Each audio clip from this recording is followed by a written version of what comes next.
ನಮಸ್ತೆ. ಇವತ್ತು ಬೆಳಗ್ಗೆಯಿಂದನೇ ವ್ಲಾಗನ್ನು ಸ್ಟಾರ್ಟ್ ಮಾಡ್ತಾ ಇದ್ದೀನಿ. ಇವತ್ತು ಬೆಳಗ್ಗೆ ಬ್ರೇಕ್ಫಾಸ್ಟ್ಗೆ ಅಂತೇಳಿ ರಾಗಿ ದೋಸೆ ಮತ್ತು ಹೋಟೆಲ್ ಸ್ಟೈಲಲ್ಲಿ ಚಟ್ನಿನ ಮಾಡಿ ರಾಗಿ ದೋಸೆನ ಮಾಡಿದ್ದೆ.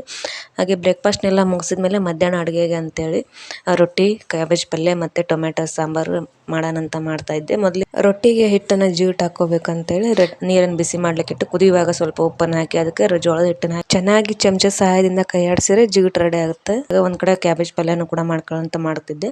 ಇದು ಸಿಂಪಲ್ ಆಗಿ ಇದಕ್ಕೆ ನೀರು ಏನೋ ಹಾಕದೆ ಎಣ್ಣೆನಲ್ಲೇ ಫ್ರೈ ಮಾಡಬೇಕು. ಇಲ್ಲಿಗೆ ಒಂದು ಪಾತ್ರೆನ ಒಲೆ ಮೇಲೆ ಇಟ್ಟು ಅದಕ್ಕೆ ಎಣ್ಣೆನ ಹಾಕಿ ಜೀರಿಗೆ, ಸಾಸಿವೆ, ಕೊತ್ತಂಬರಿ, ಕರಿಬೇವು ಹಾಗೆ ಕಟ್ ಮಾಡಿಟ್ಕೊಂಡಂತ ಈರುಳ್ಳಿನ ಹಾಕಿ ನಂತರ ಕಟ್ ಮಾಡಿ ತೊಳೆದಿಟ್ಕೊಂಡಿರೋ ಕ್ಯಾಬೇಜ್ ಅನ್ನ ಹಾಕಿ ಮಿಕ್ಸ್ ಮಾಡಿ ಅದಕ್ಕೆ ರುಚಿಗೆ ತಕ್ಕಷ್ಟು ಉಪ್ಪನ್ನು ಹಾಕಿ ಅಚ್ಚ ಖಾರದ ಪುಡಿ ಹಾಕಿ ಚೆನ್ನಾಗಿ ಮಿಕ್ಸ್ ಮಾಡಿ ಒಂದು 5 ನಿಮಿಷ ಬೇಯಿಸ್ಲಿಕ್ಕೆ ಇಟ್ಟರೆ ಕ್ಯಾಬೇಜ್ ಪಲ್ಯ ರೆಡಿ ಆಗುತ್ತೆ. ಹಾಗೆ ಒಂದ್ ಕಡೆ ಟೊಮೆಟೊ ಸಾಂಬಾರ್ ಮಾಡೋಣ ಅಂತೇಳಿ ಟೊಮೆಟೊನ ನೀರಲ್ಲಿ ಕುದಿಲಿಕ್ಕೆ ಅಂತ ಇಟ್ಟಿದ್ದೆ. ಕುದ್ದು ಆರಿದ ಮೇಲೆ ಆ ಸಿಪ್ಪೆನೆಲ್ಲ ತೆಗೆದ್ಬಿಟ್ಟು ಸ್ಮ್ಯಾಶ್ ಮಾಡಿ ಅದಕ್ಕೆ ರುಚಿಗೆ ತಕ್ಕಷ್ಟು ಉಪ್ಪು, ಅಚ್ಚ ಖಾರದ ಪುಡಿ, ಗರಂ ಮಸಾಲ, ಸಾಂಬಾರ್ ಪೌಡರ್ನ ಹಾಕಿ ಮಿಕ್ಸ್ ಮಾಡಿ ಒಗ್ಗರಣೆ ಕೊಟ್ಟರೆ ಸಾಂಬಾರ್ ರೆಡಿ ಆಗುತ್ತೆ. ಹಾಗೆ ಬಿಸಿ ಬಿಸಿಯಾದ ರೊಟ್ಟಿನೂ ಕೂಡ ಮಾಡಿದ್ದೆ. ವಿಡಿಯೋ ಇಷ್ಟ ಆದರೆ ಪ್ಲೀಸ್ ಸಬ್ಸ್ಕ್ರೈಬ್ ಮಾಡ್ಕೊಳ್ಳಿ. Thanks for watching. ಬಾಯ್. ಮತ್ತೆ ಮುಂದಿನ ವಿಡಿಯೋದಲ್ಲಿ ಸಿಗೋಣ.